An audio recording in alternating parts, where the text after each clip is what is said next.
In-camera white balance adjustments and color correction gels. These are two critical components to balancing your ambient light with your off-camera flash. If this is something you struggle with, stick with us in this episode of Photography 180 and let's get right into it.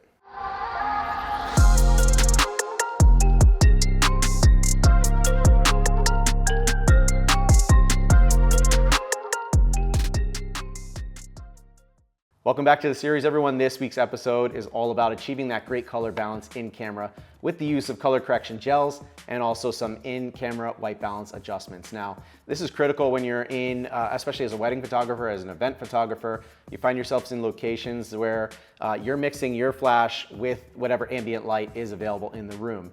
Now, it's gonna take a lot of trial and error as you go through different locations, and different types of lights have different temperatures. So this one particular scenario here that I've demonstrated won't necessarily apply to every single indoor location you are where there is mixed lighting. But as you get the hang of adjusting in-camera white balance and adding color correction gels and understanding how that works, you're going to see better results in camera, which means less time color correcting, which is what we all want. So anyways, in this example, you're gonna see, I'm just gonna show you sample shots, but basically I was shooting this vintage camera here on my desk along with this other vintage camera that's in a brown case. And we set that up here on the table. And basically what I did is I set this LED light here to 4,000 Kelvin, just as an example. I knew it was set to 4,000 because I dialed it in that way, but I left my camera at the daylight Kelvin, so 56K in camera mixed with the 4K LED light.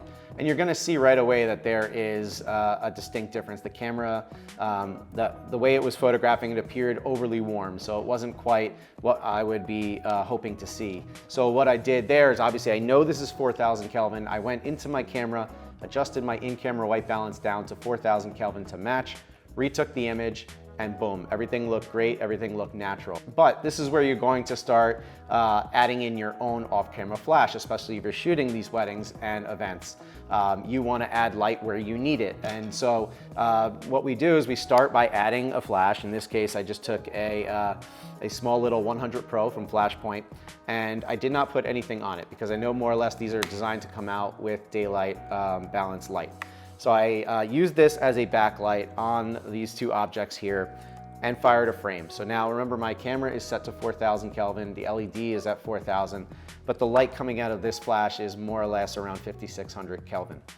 You're gonna see a distinct difference in the images, and that's the problem we often run into as photographers in these situations, is we have these mixed lighting. The lighting that's hitting our subjects doesn't quite go hand in hand with the light that's hitting all the other areas that our light doesn't hit. So we have this weird scenario where we're trying to do all this extra work in post to make it look good. So instead, what I did is I took these gels here from Magmod, okay? These are color correction gels.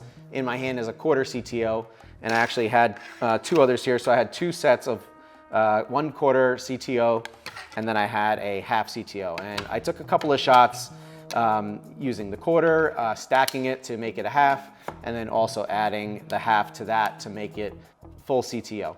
And through each of these examples, you're going to see how that changed that light coming in from the back. And you'll start to see that point where it really starts to match. And I feel like that was pretty much at the 1/4 CTO for this particular scenario. So you can add these to taste. You go based on the results you're seeing in camera, but the goal here is to try and get it as close as possible. Now, in some creative situations, you may want to take the liberty of making it intentionally different, and that's totally fine. If you want a really warm, say, rim light coming in, then you would go with a higher degree of CTO, a 1/2 or a full. But in this case, if we're trying to match with the 4,000 Kelvin, the sweet spot seemed to be the 1/4 CTO. You'll see the results. I know we're just shooting these objects here, but I think it's gonna be clear how valuable adding color correction gels to your work and understanding those changes in camera with the white balance is going to be to minimize the time you're gonna spend later and to just give your general portfolio a better overall look and feel. So, oh, and I will also add that obviously with the benefits of the Magmod system with the magnets, they easily connect on. I also used a grid and a sphere just to control the light a little bit, since we are in my studio here and I didn't want this light spilling absolutely everywhere. So I did use, for all of these examples, a grid, a sphere, and then underneath all that were the varying degrees of CTO. So that's why I love MagMod. It's easy to throw this in our kit, in our bag, and take it on the go and get the results that we need right away. So if you haven't checked out MagMod's products, check my links down below. Go check out their full product lineup. I've been using it for years and years now, and as an ambassador, I'm truly proud to support the company. And I think that these tools are absolutely game-changing and incredible, so go check them out. Feel free to drop some comments down below, and if you have any questions, I'd be happy to help. I think it's truly important. There's a lot of different scenarios, both correction-wise and creative-wise, where you can start mixing lights. Just slowly get an understanding of it, and you're gonna see a great jump in your quality of your work, and I think you're gonna enjoy the process as well. So hope it's been helpful. Look forward to seeing everyone again next week on Photography 180.